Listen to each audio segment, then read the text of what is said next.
POCSO കേസുകളിൽ ശിക്ഷാവിധി വന്നു കഴിയുമ്പോൾ നമ്മൾ ആശ്വസിക്കും, ആ കുട്ടിക്ക് നീതി കിട്ടിയല്ലോ എന്ന്. ശരിക്കും അങ്ങനെയാണോ? അതിക്രമത്തിനിരയാകുന്ന ഓരോ കുട്ടിയും കേസ് നടപടികൾ പൂർത്തിയായി കഴിഞ്ഞാലും അതിസങ്കീർണമായ പ്രതിസന്ധികളിലൂടെയാണ് കടന്നു പോകുന്നത്. അതിൽ സർക്കാരും പ്രതിസ്ഥാനത്തുണ്ട്. ഒരു അതിജീവിത മാതൃഭൂമി ന്യൂസിനോട് പറയുന്നത് കേൾക്കുക. ഞാൻ റെന്റിനാണ് താമസിക്കുന്നത്. അമ്മ മാത്രമേ ഉള്ളൂ.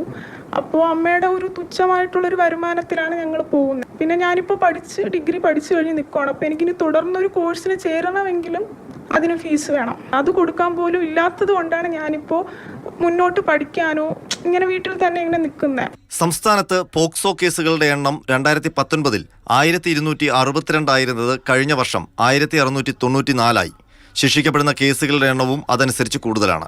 ബാല്യത്തിൽ തന്നെ തകർന്നു പോകുന്ന ഈ കുരുന്നുകൾക്ക് വലിയ ആശ്രയമാണ് കോടതി നിശ്ചയിക്കുന്ന നഷ്ടപരിഹാര തുക. പ്രതികളുടെ പിഴശിക്ഷ കൂടാതെ അതിജീവിതർക്ക് നിശ്ചിത തുക നഷ്ടപരിഹാരം സർക്കാർ നൽകണമെന്നാണ് നിയമം. ഇത് വിധിന്യായത്തിലുമുണ്ടാകും. 10 ലക്ഷമോ അതിലധികമോ ആകും നഷ്ടപരിഹാരം. അതാണ് സാമ്പത്തിക പ്രതിസന്ധിയിൽ മുടങ്ങിക്കിടക്കുന്നത്. തിരുവനന്തപുരം ജില്ലയിൽ മാത്രം 2019 മുതലുള്ള 40ഓളം കുട്ടികൾക്ക് പണം നൽകാനുണ്ട്. സംസ്ഥാനത്തിന്റെ കണക്കെടുത്താൽ ഇത് കോടികൾ വരും. ഈ പണം കൊണ്ട് വേണം അവർക്ക് നഷ്ടപ്പെട്ട ജീവിതം തിരിച്ചുപിടിക്കാൻ. തിരിച്ചറിവുണ്ടാകുന്നതിന് മുൻപേയുള്ള പ്രായത്തിൽ നേരിടുന്ന അതിക്രൂരമായ ലൈംഗിക പീഡനം, അതുണ്ടാക്കുന്ന മാനസിക പ്രശ്നങ്ങൾ, കോടതി നടപടികൾക്കിടെയുള്ള സമ്മർദ്ദങ്ങൾ, ഇതെല്ലാം കഴിഞ്ഞ് നിയമപരമായി ലഭിക്കേണ്ട പണത്തിന് വേണ്ടി കൈനീട്ടി നിൽക്കേണ്ടി വരുന്ന അവസ്ഥയൊന്ന് ഓർത്തു നോക്കൂ. ഇപ്പം തന്നെ 2.5 വർഷത്തോളമായി ഇവർ പറയുന്നത് അവർക്ക് ഫണ്ട് വന്നിട്ടില്ല. കോർട്ടിൽ പോയപ്പോൾ തന്നെ അവിടെ എന്നെ പോലെ തന്നെ ഒത്തിരി കുട്ടികൾക്ക് ഇതുപോലെ ലേഖായി കിടക്കുക. 2019 തന്നെ ഇത് അനുവദിച്ച കുട്ടികൾക്കും കിട്ടാനുണ്ട്. എന്താ മറുപടി പറയുന്നത്?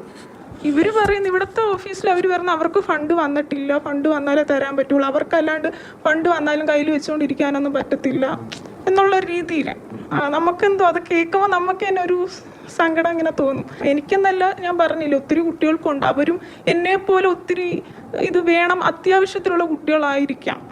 അപ്പോൾ ഇവരെന്തേലും ഒരു ഇതെടുത്തിട്ട് ഈ പൈസ എത്രയും പെട്ടെന്ന് സാങ്ഷൻ ആക്കാം.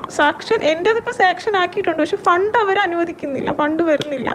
അത് എത്രയും പെട്ടെന്ന് അവർ ചെയ്യേണ്ട മാർഗം നോക്കും. പിതാവോ അടുത്ത ബന്ധുക്കളോ ആകും ഈ കുട്ടികളുടെ കേസിൽ പ്രതിസ്ഥാനത്തുണ്ടാവുക. കേസിന്റെ നടത്തിപ്പ് കാലത്ത് ഹോസ്റ്റൽ സൗകര്യവും സർക്കാർ സംരക്ഷണവും ഒക്കെ ലഭിക്കും.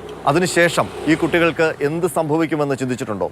പലരും മാനഹാനി ഭയന്ന് നാട് വിട്ട് ദൂരദിക്കുകളിലേക്ക് പോകും. കടുത്ത സാമ്പത്തിക പ്രതിസന്ധിയിലാണ് പലരും.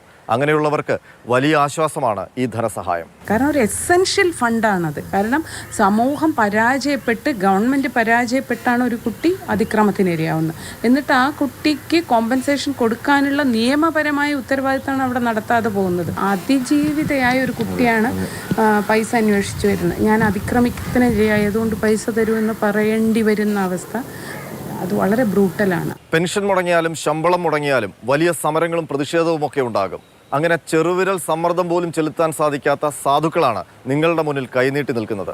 ദാനം പ്രതീക്ഷിച്ചല്ല, ഒരിക്കലും നികത്താനാവാത്ത നഷ്ടത്തിന് കോടതി തീരുമാനിച്ച ഒരു സമാശ്വാസ തുകയ്ക്ക് വേണ്ടിയിട്ടാണ്. അതിങ്ങനെ മുട്ടാപ്പോക്ക് പറഞ്ഞ് പിടിച്ചു വെക്കാതെ വേഗത്തിൽ നൽകാനുള്ള നടപടികളുണ്ടാകണം. R Ananthakrishnan, Mathrubhumi news, Thiruvananthapuram.